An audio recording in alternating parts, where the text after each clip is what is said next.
Welcome to another Liverpool game. This is Liverpool versus Leeds. So, for the few people who are watching, thank you for watching.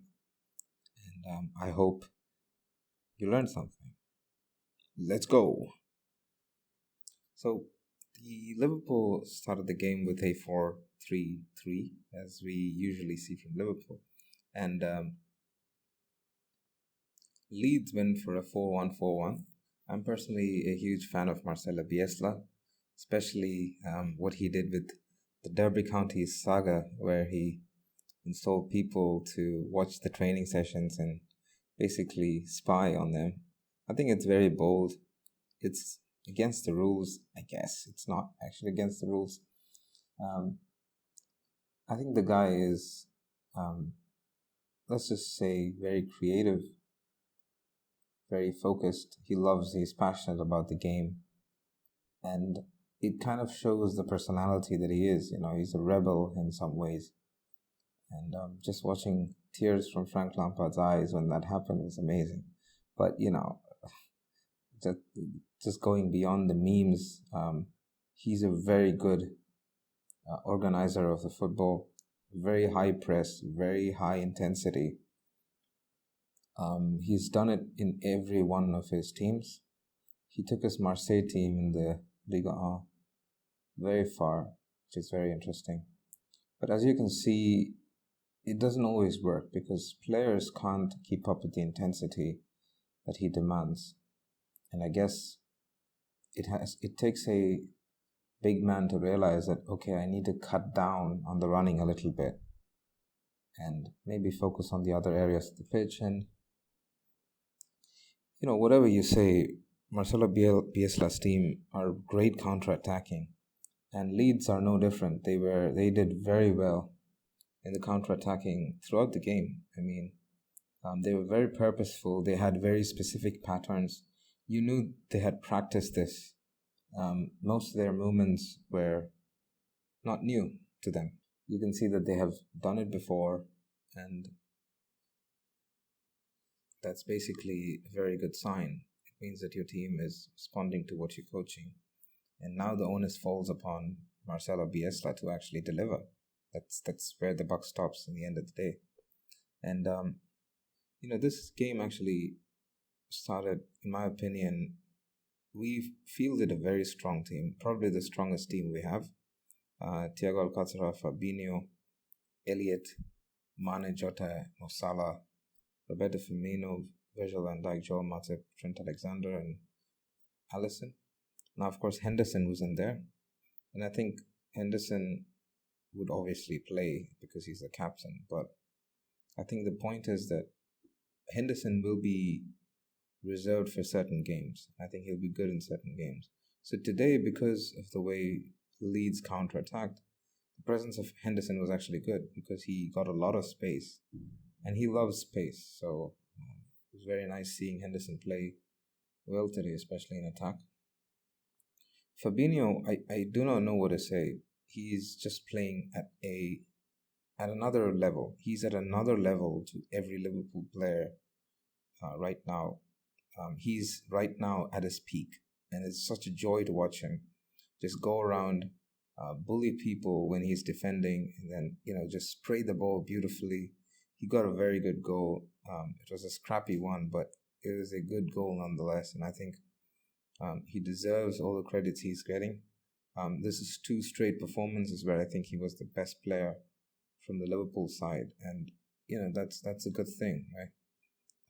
It just shows that he's playing at his absolute best. What a player.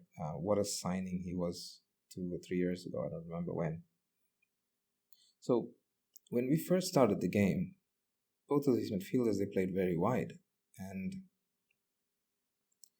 the thing is, there's nothing wrong in being that wide because what this is doing is it's creating a structure where there are, 3 players all in the wide areas. Very little space here. Very little people occupying this area, but 3 in the wide areas, meaning you want to connect play in these areas. You want to push the ball here. Go to these positions and maybe, make a difference this way. so that you can get the ball in and all of that. And I think the approach was good.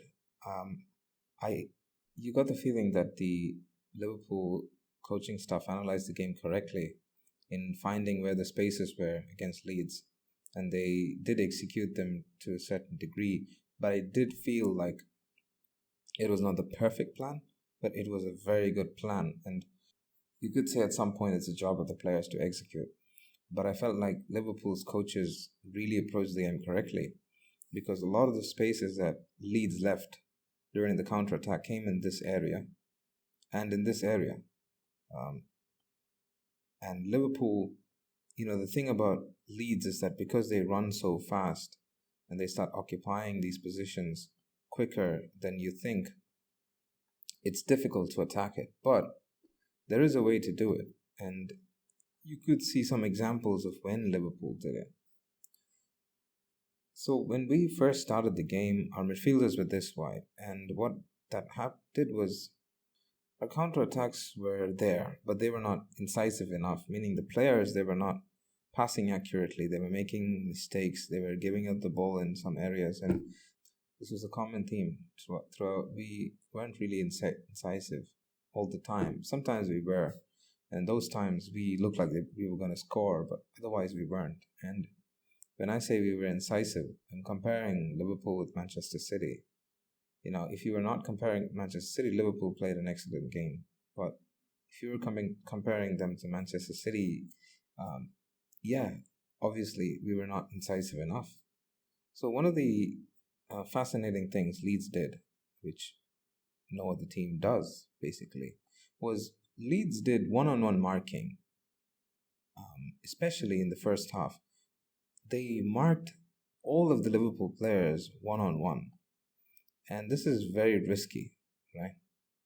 Because what this is doing is it's telling the players that, hey, listen, we're going to press these players one-on-one. We're not going to allow them to, get anywhere else.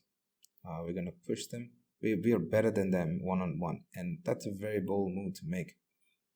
And I think in some areas, Liverpool were able to capitalize on it, but in some areas it became crowded. So, for example, because Liverpool had 3 players in the wide areas, when Liverpool had the ball, notice what happens. Three of Leeds players are in this position, covering this area. So Liverpool were never able to attack down this position, right?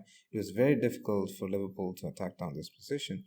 And in order to compensate for that, what Liverpool were supposed to do was, in this position, right, where the ball is opening up, push the ball into the center, put men in the center, meaning what you're expecting is that Thiago Alcantara will be here, or Mane will be here, or Jota will be here. Someone will be in these central positions taking control of the ball. And then you want all of these players running in, making the runs. And you saw Liverpool doing this a lot.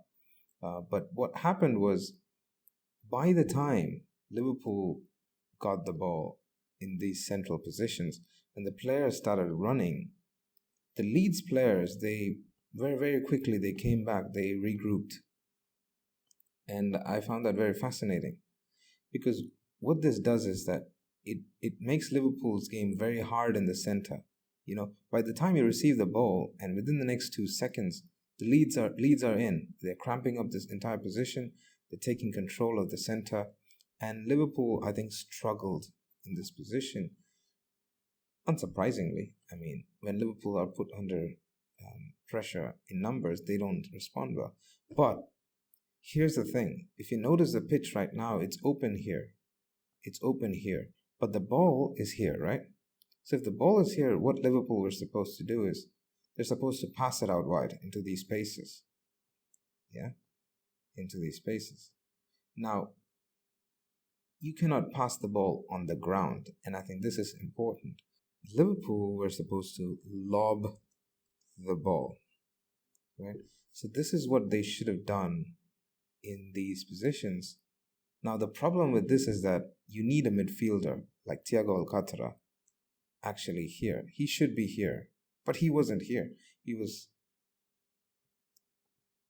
Thiago Alcantara was either here or here or here, or it was quite a struggle getting Alcantara in this position. Now Harvey Elliot, actually, as the game went on, did come into these positions, but Harvey Elliot, I feel like he's great, and I think he's playing very good. I think he's got a bright future ahead, but I do feel like sometimes he gets overwhelmed and doesn't pass correctly. Throughout the game, what we saw happen was that Mane or Jota were coming into these positions. And usually, when that happens, the effect is not the same. It's not the same when a midfielder is occupying this position and an attacker is occupying this position, because the dynamic of the game is completely different in that aspect. But even if you see this final position, look at all the spaces out wide. Right? There's so much space out wide. Liverpool are not really able to influence the game in the center. But because Leeds are coming back from a counter-attack and they're coming into this small little cinnamon rolls formation, Liverpool were supposed to lob the ball out from this position. Unfortunately, Liverpool only know how to lob the ball out from this position, not from this position. Now, Henderson does it, right? Which is what changed the game when Henderson came. Henderson does this a lot. But Henderson is usually not taking risks, meaning he wants a few players coming in and, making an impact in that way. So it's a different game by then. Our goal in the 20th minute, for example, was an example of where I noticed that this lobbing technique could have worked if we kept doing it. So what would happen was that when Leeds attacked, they attacked with 4 people in the straight line, which is fascinating, right? One of the things that I feel would have changed the game in Leeds' favor is if Patrick Bamford actually took a lot of the chances he got. He got a lot of decent chances, and I felt like he didn't take them. If he was incisive, or if he was someone like Diego Costa at his best, man, we would have been thrashed, in my opinion, because he got very good chances. And what's interesting about Leeds' attack is that they attacked with 4 men. Usually one man carries the ball, but they try to attack almost in a straight line, And what was happening was that because Liverpool were committing their fullbacks in attack a lot, our centre-backs had to go very wide, in many of the attacks. And what that meant was that the space between our 2 centre-backs was open a lot. So what would happen was that, Joel Matip would be here, Virgil van Dijk will be here, the Robertson will be chasing this particular Leeds player, but Virgil van Dijk will go towards him. Thiago Alcantara will try and recover. Fabinho is here, but this space is open, right? This space is open. And we saw a lot of the attacks happening like that in both directions. It was equally happening when Virgil van Dijk was in the center. Joel Matip was here and he was pushing this player. But you have to understand, Leeds were attacking with 4 men, so it was not that easy. Fabinho had to come very deep, but it's difficult. When Liverpool are attacking, we throw all of our players in. So to come back and to make that impact is frankly quite difficult. And we kind of struggled with it. Patrick Bamford, if he had done much better job, it would have been different. But the advantage of Leeds doing this is that they could shift the ball to the wide areas when they were attacking. They could go to the center when they were attacking. And then they could, exploit the spaces that was left in between the full-back and centre-back and the 2 centre-backs and the 2 centre-backs, centre-back and full-back. And Leeds actually counter-attacked very well, if I'm being absolutely honest with you. Impressively well, if we're being frank. This is one of the reasons why Thiago Alcantara was deep throughout the game, because he couldn't, every time he came forward, he had to run back as fast as he could. And for some reason, Alcantara has got this mind about him that he should help out defense, which is nice, but, it inhibits his attacking prowess a lot. And basically what Leeds would do is they would run with the ball here, they would pass the ball here, and they would try to get in this position, or they would try to switch play and get into this position or this position. Very important. Now, this position is closer to the D-line. This is not. So in case they were attacking from this direction, they would try to go here, or they would try to go wide and then try to go here, right? So you can see that Leeds are a very well-trained team in that they've got a balance. When they attack on the right side, their attacking pattern on the left side is exactly the same thing. It's a long ball that comes across. They go here, and then it either goes here, or it goes here, or it goes here, and from there it comes to the center and goes there, right? It's the same thing. If it was coming from the right hand side, the ball would go here, and then it would go here, and then it would go here, or it could go there, or it could go here, from here to here and here. So, it's basically they worked on this X-shape passing technique. Leeds launched the ball high all the time, and it worked for them because Liverpool were constantly under pressure defensively. Just look at this. It's dysfunctional. Two of their players are, ahead of our fullback. So you could see that Leeds were carrying a lot of danger. They were able to exploit some of the spaces that were created in this area, in the center even. And Patrick Bamford actually was caught offside a lot. So when Liverpool were attacking, so let's say, for example, Leeds' attack died down. So Leeds didn't score a goal, right? So you have to assume that every time Leeds attacked, Liverpool either won the ball or they put out the fires or they struggled or whatever, right? And Liverpool were attacking. One of the good things was that Thiago Alcantara was starting a lot of attacks. You could see VVD start a few attacks. In some positions, Fabinho was starting a lot of attacks, and he was getting these players involved. And the advantage of having Leeds commit so many players in attack is that you get all the space. The thing is that as soon as they got the ball, like I said, Leeds were man marking. They were marking every single player one-on-one, which is bold, and which makes sense. You want to intimidate the players that are attacking you, at least a little bit.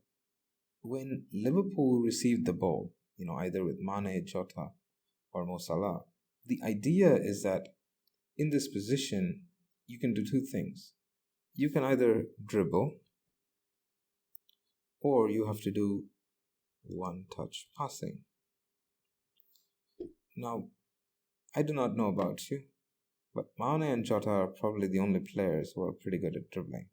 Mo Salah sometimes really dazzles us, but most of the time, if you notice his dribbling, it's not that good, right? So the thing with Mo Salah is you have to be careful when defending him. But if you're careful, most of the time, you will not be able to, he will not get past you. So Liverpool had to do one-touch passing in this position. The question is to whom, how, and where, right? So because of the distance between midfield and attack, they had to do one-touch passing amongst themselves. And this was very rare. So sometimes what would happen, especially in the second half, is that when Henderson was in this position, he would run out wide, or he would occupy these positions.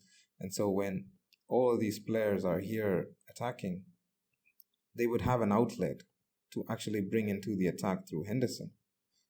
During the first half, I think Elliot did not travel too far forward. When he got the chance, he went, but otherwise, no. And I think this is very important because from the start of the game, Elliot was supposed to be the center attacking midfielder. And I do not know why, but it felt like only after Henderson came in, he was doing the same role, but he was doing it a little more energetically. So it's possible that Elliot still isn't fast enough for the Premier League, which is why he couldn't join the counter-attack as much as we would have wanted him to. right? And, of course, Trent Alexander-Arnold did get a lot of opportunities to get into these positions and cross the ball in, or, just build up play. And that is also correct. That's also good.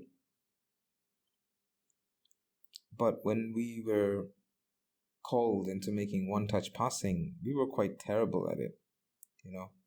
One of the things I admire about Atletico Madrid and Diego Simeone's team is their ability to do one-touch passing. Atletico Madrid are not successful just because they know how to defend. You have to score goals to win games. And Atletico Madrid are excellent at one-touch passing.